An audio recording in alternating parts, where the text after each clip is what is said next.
Karşımda gördüğümüz programımızda istediğiniz şeyleri bize gösteriyor. Evet. Eyvallah, teşekkür ediyoruz. Işık entegresini de yapacağız. Tabii kullanımda entegre çalışıyor için. Özellikle bildiğiniz gibi teknik konularda iki önemli hususlar.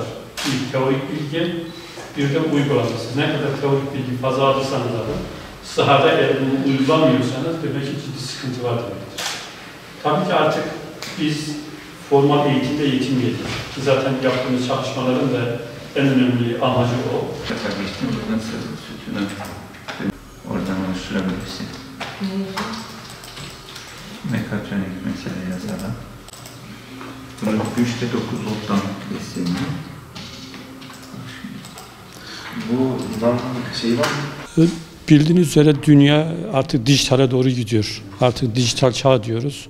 Özellikle bilgisayar ve otonom sistemler çok önem arz ediyor. Çünkü artık bilim dünyası artık Endüstri 4.0'dan öte artık Endüstri 5.0 ve özellikle de toplum 5.0 projeleriyle şu anda uğraşıyor.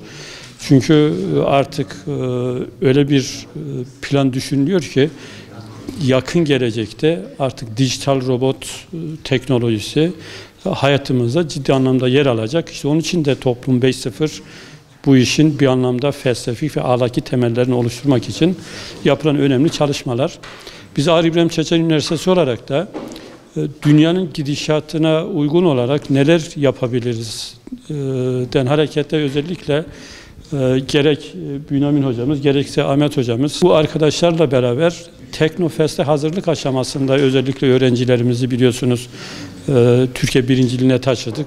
Hamdolsun başarılı bir robot kuş projesiyle Türkiye'de bir anlamda ses getirdik. Ve bu çalışmalara bağlı olarak hem bilim ve teknolojiye ayak uydurmak, robotik sistemlerin üniversitemizde kullanılmasına alt zemin oluşturmak, hem de mekatronik bölümü olsun, bilgisayar bölümü öğrencileri olsun, işte elektrik bölümü öğrencileri olsun, yani teknik bölümlerdeki öğrencilerimizin robotik bilimini, robotiği hayata uygulama ve özellikle öğrencilerimizin hem eğitim amaçlı, hem öğretim amaçlı, hem de teknik altyapı sahip olmaları için oluşturduğumuz laboratuvarlarımıza çıkarttığımız çalışmalar. Ben de bir fizikçi olarak ekiple beraber çalışıyoruz. Erzurum'dan ortak Profesör Doktor Mehmet Ertuğrul hocamız var aynı şekilde ekibimizde. Bu sene çalıştığımızın semeresini aldık ve önemli 2 tane projemiz Patent Enstitüsü'nden marka tescili aldı. Bunlardan biri hologram, özellikle tasarımda görsel olarak öğrencilerimizin eğitimi için çok ciddi bir katkı sağlayacak. İkinci olarak da robot kol projemiz emsalsız görünerek tescil edildi. Tabii ki bunlar bize ne getirecek diye baktığımız zaman birincisi teknolojinin nereye gittiği ile ilgili hem araştırmacılarımızın hem de öğrencilerimizin geleceğe hazırlıkları için çok önemli bir altyapı oluşturuyor.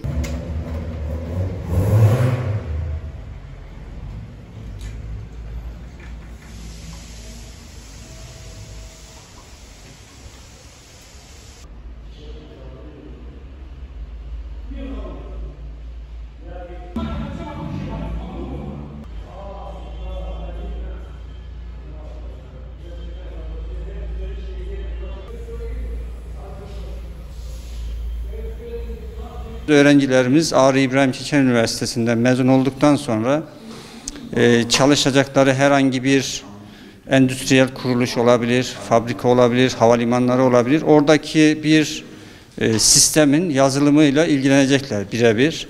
Amacımız öğrencilerimiz teorinin yanında uygulama da yapabilsinler. Bunun için 2 tane projemiz, birkaç projemiz devam ediyor ama 2 tane projemiz tasarım patenti almaya hak kazandı. Bizim için tabii bölümümüz ve üniversitemiz için çok büyük bir başarıydı. İşte hologram cihazımız reklamcılık olabilir, haber akışında herhangi bir değişiklik olabilir. Üzerinde istediğimiz kodu yazarak hologram cihazımızı kullanabiliriz. Öğrencilerimiz kod yazılımında bayağı ileri bir noktaya geldiler. Kodları kendileri yazarak çalışmasını sağladılar. Diğer bir önemli projemiz robot kol projesi. Bir robot kol ürettik. Tasarımı tamamen bizlere ait.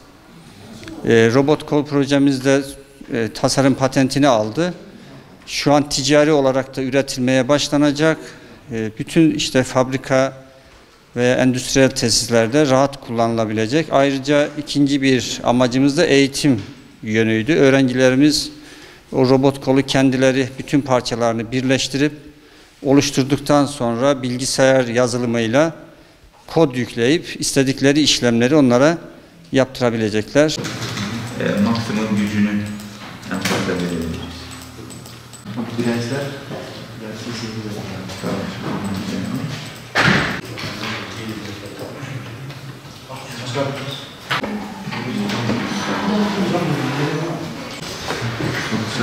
Çok